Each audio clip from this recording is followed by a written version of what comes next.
Di jantung kota Jakarta yang sibuk, di antara gedung-gedung tinggi yang beradu sinar dan ambisi, berdirilah Saras Corp, perusahaan kreatif yang menjadi kebanggaan sekaligus beban bagi Saras Pramesti, sang pemilik. Pagi itu, ia memulai hari dengan hati yang campur aduk. Di balik kemegahan kantornya, tersimpan lelah yang tak terucap. Kelelahan yang lahir dari intrik, persaingan, dan kenangan buruk tentang sopir lamanya yang masih membekas di ingatan. Sopir itu, orang yang tak tahu batas. Ia sering menggunakan mobil dinas untuk urusan pribadi, bahkan terang-terangan menjemput pacarnya dengan kendaraan kantor. Bagi Saras, itu bukan sekadar pelanggaran. Itu penghinaan terhadap profesionalitas yang selama ini ia junjung tinggi. Syukurlah, lelaki itu mengundurkan diri sebelum amarahnya benar-benar meledak. Kini, kepergian si sopir lama membuka jalan bagi harapan baru. Pagi itu, harapan itu menjelma dalam sosok seorang pria muda bernama Bagus. Ia datang tepat waktu, bahkan beberapa menit lebih awal. Penampilannya rapi, kemejanya licin, celananya hitam pekat, kontras dengan keriuhan Jakarta yang masih penuh klakson dan debu. Posturnya tegap, wajahnya tenang, dan dari matanya terpancar kesopanan yang jarang Saras temukan akhir-akhir ini. Namun, seperti biasa, Saras tak ingin percaya begitu saja. Ia punya kebiasaan kecil, menguji mental dan kejujuran seseorang lewat tekanan. Dengan ekspresi dingin dan suara yang dibuat tegas, ia menuduh Bagus terlambat datang, meski ia tahu jam tangannya sendiri menunjukkan sebaliknya. Bagus menatapnya sebentar, lalu menundukkan kepala.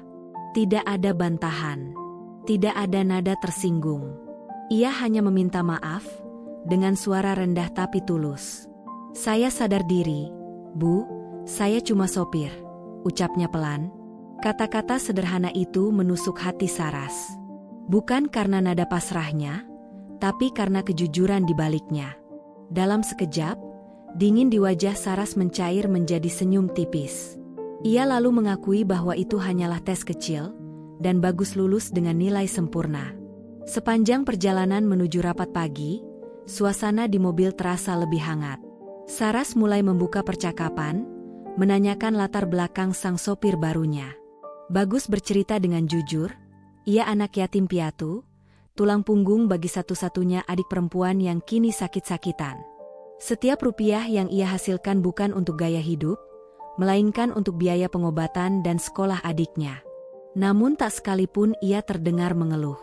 Ia justru menuturkannya dengan semangat dan sedikit humor yang membuat Saras tertawa kecil. Bagi Saras, sosok Bagus seperti angin segar di tengah lingkungan kerja yang penuh kepalsuan. Ia melihat ketulusan yang nyata, sebuah hal langka di dunia yang penuh ambisi. Hari itu, ia tahu, pertemuan dengan Bagus adalah awal dari babak baru dalam hidupnya. Namun ketenangan itu tak bertahan lama. Di dalam dinding-dinding kaca Saras Corp, dunia tetap berputar dengan cepat dan penuh gejolak. Siang itu, Saras menerima kedatangan Bima, manajer senior di tim pengembangan produk. Lelaki itu cerdas, berdedikasi, dan penuh ide brilian, tetapi terlalu jujur dan pasif untuk bertahan di dunia korporat yang keras. Raut wajahnya murung ketika melapor bahwa Siska, rekan sejawatnya, telah mencuri ide konseptual yang selama berminggu-minggu ia kerjakan. Ide itu, yang seharusnya menjadi mahakaryanya, kini disajikan di depan Saras oleh Siska dengan senyum kemenangan. Bima menceritakan semuanya dengan suara tertahan, tentang lembur panjang, draft yang ia susun sendiri, dan bagaimana Siska hanya berperan kecil dalam penyusunan visual. Tapi kini, semua pujian jatuh pada Siska. Saras mendengarkan dengan saksama. Ia tahu Bima tak mungkin berbohong. Selama ini, hasil kerjanya selalu luar biasa. Namun di dunia seperti ini, kebenaran sering kalah oleh kefasihan berbicara dan keberanian bermanuver.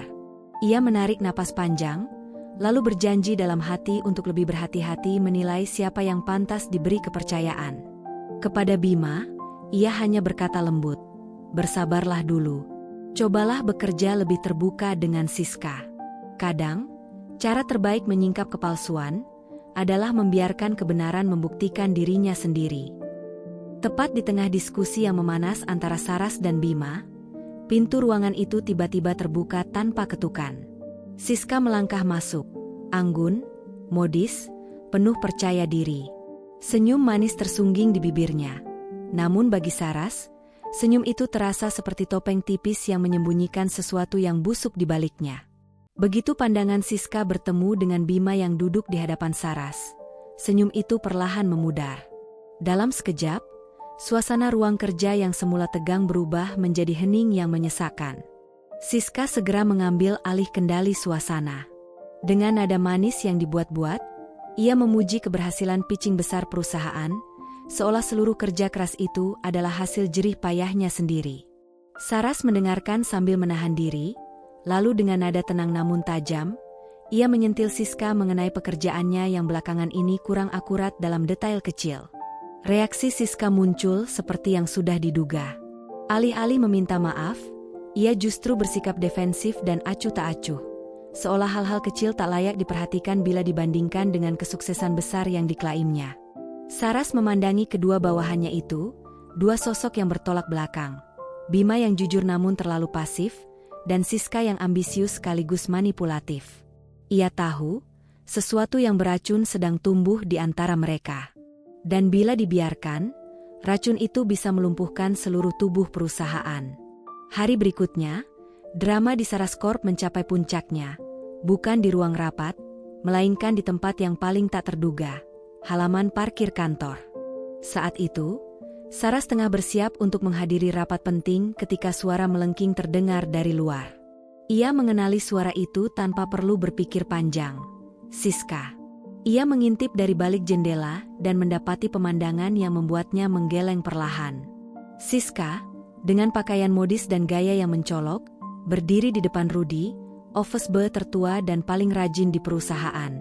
Wajah Siska menegang, penuh amarah dan kesombongan, menuduh Rudy bermalas-malasan dan tidak becus dalam pekerjaannya. Rudy hanya bisa menunduk. Tubuhnya tampak lelah, matanya kosong, seolah pasrah menerima hujan kata-kata kasar dari atasannya. Pemandangan itu membuat dada Saras sesak. Ia sudah tahu kebiasaan Siska, menggunakan posisinya untuk menindas mereka yang dianggap lebih rendah. Namun kali ini, sesuatu yang tak terduga terjadi. Dari arah parkiran, muncul Bagus, sopir baru Saras, yang kebetulan baru saja selesai membersihkan mobil. Melihat situasi itu, ia mendekat dengan langkah tenang. Ada ketenangan luar biasa di wajahnya, kontras dengan histeria yang terpancar dari Siska. Dengan nada sopan, Bagus mencoba menjelaskan bahwa ia sendiri melihat Rudy baru saja menyelesaikan tugas berat di ruang rapat dan toilet lantai 2. Namun pembelaan itu justru menyalakan amarah baru dalam diri Siska. Ia merasa direndahkan, bagaimana mungkin seorang sopir baru berani ikut campur dalam urusannya? Siska lalu menumpahkan semua kekesalannya kepada Bagus, menyerangnya dengan kata-kata sinis dan meremehkan. Ia mempertanyakan hak Bagus untuk berbicara, bahkan dengan nada tinggi menegaskan bahwa dirinya adalah orang kepercayaan Saras. Dengan penuh keangkuhan, ia memerintahkan Bagus untuk mengantarnya keesokan hari, perintah yang jelas berada di luar wewenangnya. Namun, Bagus tetap tenang. Dengan senyum sopan dan suara lembut, ia menjawab, "Maaf, Bu. Saya hanya punya satu tugas, mengantar Ibu Saras." Kalimat sederhana itu membuat Saras yang mengamati dari jendela tersenyum kecil. Sikap Bagus menunjukkan keberanian yang jarang terlihat di kantor itu. Ia tidak menantang, tidak menunduk, tapi juga tidak tunduk pada kesewenang-wenangan. Etika dan ketegasannya menjadi cermin dari sesuatu yang mulai hilang di Saras Corp, integritas. Siska, yang merasa dipermalukan, pergi dengan wajah memerah oleh amarah. Namun bara itu belum padam. Tak lama kemudian, di koridor lantai 2, ia bertemu dengan Bima. Tanpa basa-basi, ia langsung menuduh Bima sebagai dalang di balik terbongkarnya kecurangan presentasi tempo hari. Kemarahan dan rasa malu bercampur menjadi tuduhan tanpa dasar. Bima, yang selama ini memilih diam, akhirnya membalas, bukan dengan amarah, tetapi dengan keberanian yang lahir dari keadilan yang dipijaknya. Ia menolak tuduhan itu dan mengungkapkan bahwa Siska sendirilah yang telah menipu seluruh tim. Pertengkaran pun pecah. Kata-kata keras saling dilontarkan. Siska menuduh Bima merusak karirnya, sementara Bima menuduh Siska mencuri hasil kerja kerasnya. Dua rekan kerja itu kini menjadi musuh yang saling membakar, dan api mereka menyebar ke seluruh penjuru kantor, menjadi bisik-bisik, gosip, dan ketegangan yang tak kunjung padam. Dari balik ruangannya, Saras memandangi semua itu dengan hati berat. Ia tahu, Saras Corp telah mencapai titik kritis. Kekuasaan telah disalahgunakan. Hierarki berubah menjadi alat untuk menindas, dan moral kerja mulai terkikis oleh ambisi pribadi.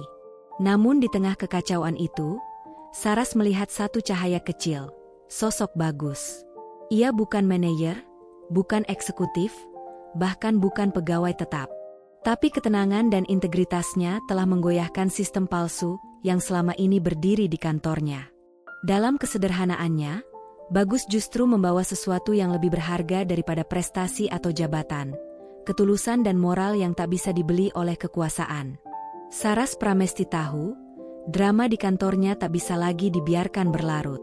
Ia harus bertindak, harus mengambil langkah nyata untuk memulihkan etika dan kejujuran di Saras Corp. Dalam pikirannya, hanya ada satu nama yang muncul. Bagus, sopir barunya, yang tanpa disadari telah membawa secercah ketenangan di tengah kekacauan. Keesokan harinya, di tengah riuh intrik dan ketegangan yang belum sepenuhnya reda, fokus Saras kembali tertuju pada sosok itu. Ia duduk di ruang kerjanya, menatap layar laporan keuangan, tapi pikirannya mengembara. Bayangan wajah Bagus yang lelah kemarin sore terus muncul di benaknya. Jam menunjukkan waktu makan siang. Di Saras Corp, jam istirahat bukanlah sesuatu yang pasti. Para staf operasional seringkali makan sekenanya, di sela waktu yang sempit. Saras, yang biasanya terjebak dalam kesibukan tanpa jeda, pagi itu sempat membeli 2 bungkus nasi dari restoran favoritnya. Satu untuk dirinya, satu lagi untuk Bagus. Tapi dalam kekacauan pagi yang tergesa, ia tak sengaja membungkus pula sisa sarapannya, nasi setengah porsi yang seharusnya dibuang. Tanpa sadar, nasi sisa itu ikut terbawa dalam kantong makan siang yang kini berada di tangan Bagus. Dari jendela ruangannya, Saras melihat pemandangan yang membuatnya terdiam. Bagus duduk di kursi pengemudi, sendirian. Wajahnya tampak lelah dan lapar. Ia membuka bungkus makanan yang diberikan padanya, dan di hadapannya, ada 2 nasi bungkus yang terlihat serupa. Namun, yang ia ambil bukanlah nasi baru, melainkan nasi sisa. Dengan tenang dan rendah hati, Bagus membuka bungkus setengah porsi itu dan mulai makan perlahan. Ia tak tahu nasi itu sisa. Atau mungkin tahu, tapi tak peduli. Yang penting baginya, itu adalah makanan. Ia makan dengan penuh syukur, tanpa mengeluh, tanpa bertanya. Saras yang berdiri di balik kaca jendela merasa dadanya sesak. Ada rasa bersalah yang tiba-tiba tumbuh, hangat dan menyakitkan. Ia berjalan mendekat, membuka pintu mobil tanpa suara. Bagus terkejut, menatapnya dengan wajah yang campur aduk antara panik dan malu. "Kenapa kamu makan yang ini?" tanya Saras pelan. "Kenapa tidak makan yang baru?" Bagus menghentikan kunyahannya. Sejenak matanya menunduk, lalu ia tersenyum, senyum yang tulus, tanpa basa-basi. "Ini bukan sisa, Bu Saras," katanya pelan. "Ini nasi bungkus spesial. Kelihatannya enak. Yang penting bisa ngisi perut." Saras tahu, ia sedang berbohong, bukan untuk menutupi kesalahan, tapi untuk menjaga perasaannya. Dengan lembut ia menjawab, "Itu sisa, Bagus. Saya sudah makan setengahnya. Kenapa kamu tidak makan yang baru itu? Itu untuk kamu." Bagus terdiam sejenak, lalu mengangkat wajahnya dengan mata yang berkilat tenang. "Nasi yang baru, saya mau bawa pulang, Bu. Buat adik saya." Kalimat sederhana itu menembus lapisan hati Saras. Ia terdiam lama. Rasa malu, haru, dan sesal bercampur jadi satu. Seorang pemilik perusahaan besar dengan fasilitas berlimpah, kini berdiri di depan sopir yang rela makan sisa makanannya demi membawa pulang seporsi nasi baru untuk adiknya yang sakit. Bagus bukan sekadar sopir. Ia adalah cermin dari kejujuran dan pengorbanan yang tak lagi sering dijumpai di dunia kerja yang keras dan egois. Saras mendekat, suaranya bergetar. Bagus, lain kali kalau lapar, bilang saja. Jangan makan yang seperti ini lagi. Saya akan belikan yang baru. Dan kalau kamu butuh sesuatu untuk adikmu, jangan sungkan. Saya akan bantu. Bagus hanya menatapnya dengan mata berkaca-kaca, senyum kecil mengembang di bibirnya. Terima kasih, Bu Saras. Momen itu mengubah sesuatu di hati Saras. Ia berdiri di sana, menyadari betapa jauh dirinya dari realitas orang-orang yang bekerja untuknya. Ia dikelilingi oleh manajer yang penuh ambisi dan ego, tapi justru menemukan ketulusan sejati dari seorang sopir sederhana. Sejak saat itu, hubungan antara Saras dan Bagus berubah. Keheningan di dalam mobil tak lagi kaku, berganti dengan percakapan ringan dan kehangatan yang tulus. Bagus tidak lagi sekadar pengemudi, ia menjadi seseorang yang mengingatkan Saras akan nilai-nilai yang nyaris ia lupakan. Pagi berikutnya, saat mobil melaju pelan di antara hiruk-pikuk Jakarta, Saras memecah keheningan dengan nada lembut. Bagus, katanya, aku ingin kamu bicara jujur. Jangan takut, anggap saja aku teman. Bagus terdiam sebentar, lalu mengangguk. Dengan suara tenang, ia mulai bercerita. Tentang jam istirahat yang tak menentu, tentang rasa takutnya melakukan kesalahan kecil yang bisa membuatnya kehilangan pekerjaan, dan tentang adiknya yang masih sakit, alasan dibalik setiap langkah hati-hatinya. Saras mendengarkan tanpa memotong. Setiap kata dari Bagus terasa seperti tamparan lembut yang mengingatkannya bahwa perusahaan bukan hanya tentang angka, target, atau prestise, tapi tentang manusia.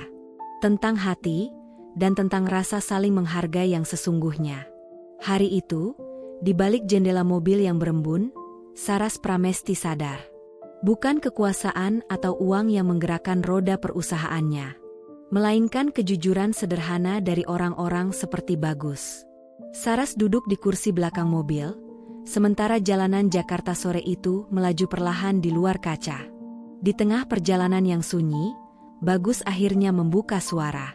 Nada bicaranya pelan, namun jujur.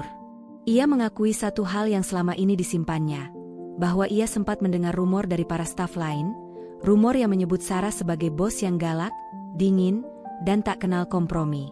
Ia bahkan sempat takut setiap kali Saras memanggilnya. Mendengar pengakuan itu, Saras hanya tersenyum kecil. Ada getir yang menyelinap di balik senyumnya. Rumor yang dikonfirmasi oleh sopirnya sendiri, membuatnya sadar betapa buruknya citra dirinya di mata para karyawan. Selama bertahun-tahun, ia terlalu sibuk mengejar keuntungan dan efisiensi, hingga lupa pada sisi kemanusiaan yang sederhana. Ia tertawa ringan, mencoba mencairkan suasana, lalu menjelaskan pada Bagus bahwa ketegasannya di kantor hanyalah tuntutan profesional. Tapi perlakuan baiknya padanya, itu tulus. Ia menghargai integritas dan kepribadian Bagus yang berbeda dari orang-orang lain di sekitarnya. Ia memuji keberanian Bagus yang pernah menghadapi Siska tanpa takut, dan ketenangannya dalam menghadapi situasi apapun. Di tengah kekacauan dan intrik kantor, ujar Saras lembut, kejujuranmu adalah oasis. Sejenak, suasana di dalam mobil menjadi hening. Saras memperhatikan cara Bagus mengemudi, tenang, hati-hati, nyaris menenangkan. Ada sesuatu dalam kehadiran pria itu yang membuat pikirannya jernih, perasaannya tenang. Dan di momen itu pula, ia membuat keputusan penting. Dengan lembut namun tegas, ia berkata, "Jangan panggil saya, Ibu, lagi, Bagus. Panggil saja Saras. Kita seumuran." Bagus terdiam sesaat, lalu menatap Saras lewat kaca spion. Senyum lebar muncul di wajahnya, senyum lega yang hangat dan tulus. "Baik, Saras," ucapnya, dengan nada yang terdengar begitu akrab. Ada sesuatu yang berubah di udara. Ketika nama itu terucap dari bibir Bagus, Saras merasakan sesuatu yang sulit dijelaskan. Campuran aneh antara kedekatan, kehangatan, dan debar yang tak ia duga. Percakapan pun berlanjut ringan. Namun di tengah tawa dan obrolan kecil, Bagus tiba-tiba memberanikan diri bertanya, Kenapa Saras memperlakukan saya berbeda dari yang lain? Kenapa saya merasa Saras lebih baik pada saya daripada ke karyawan lain? Pertanyaan itu membuat Saras menatapnya lekat. Dalam hati, ia tahu jawabannya tidak sederhana. Dengan suara pelan, ia menjelaskan bahwa Bagus berbeda. Ada ketulusan dalam dirinya, ada energi positif yang bisa meredakan stres dan kelelahan batin yang selama ini ia pendam. Ia mengaku, hubungan mereka seharusnya lebih dari sekadar atasan dan bawahan, meski ia belum berani menyebut kata cinta. Ia hanya menyebutnya sebagai pertemanan yang lebih akrab, jembatan kecil yang bisa menghapus jurang hierarki di antara mereka. Bagus menatap ke depan, lalu tertawa kecil sambil berkata dengan nada menggoda. Kalau begitu, saya ingin hubungan pertemanan kita lebih serius lagi, Saras. Jantung Saras berdebar. Ia menatapnya penuh penasaran. Maksudnya? Tanyanya perlahan. Bagus tersenyum lebar, kali ini dengan ekspresi campuran antara keberanian dan kelucuan. Maksud saya ingin jadi sahabat karib Saras. Sahabat yang bisa Saras andalkan kapanpun Saras butuh. Keduanya tertawa. Tapi di balik tawa itu, Saras tahu ada sesuatu yang lebih dalam dari sekadar candaan. Ada rasa yang tumbuh diam-diam, halus namun nyata. Percakapan hari itu menjadi titik balik. Sebuah momen kecil yang mengubah dinamika hubungan mereka. Tak lagi sekadar atasan dan sopir, tapi dua manusia yang saling menghargai. Diikat oleh kejujuran, ketulusan, dan kenyamanan yang jarang Saras temukan di dunia kerjanya yang penuh intrik. Dalam hati, Saras tahu, drama kantor yang selama ini ia kira hanya akan berisi pengkhianatan dan ambisi ternyata telah membawanya pada kisah lain, kisah hangat dan tak terduga bersama Bagus, sang sopir yang tulus. Ia tersenyum menatap jalanan yang terbentang di depan. Entah kenapa, untuk pertama kalinya dalam waktu yang lama, Saras merasa siap menghadapi badai di kantor. Karena kali ini, ia tahu, ada seseorang di sisinya yang akan setia menemaninya melewati semuanya. Mungkin juga, badai di hatinya sendiri. Terima kasih sudah menyimak cerita ini. Jangan lupa untuk like video ini, subscribe channel kami, agar tidak ketinggalan cerita menarik lainnya. Sampai jumpa di cerita berikutnya.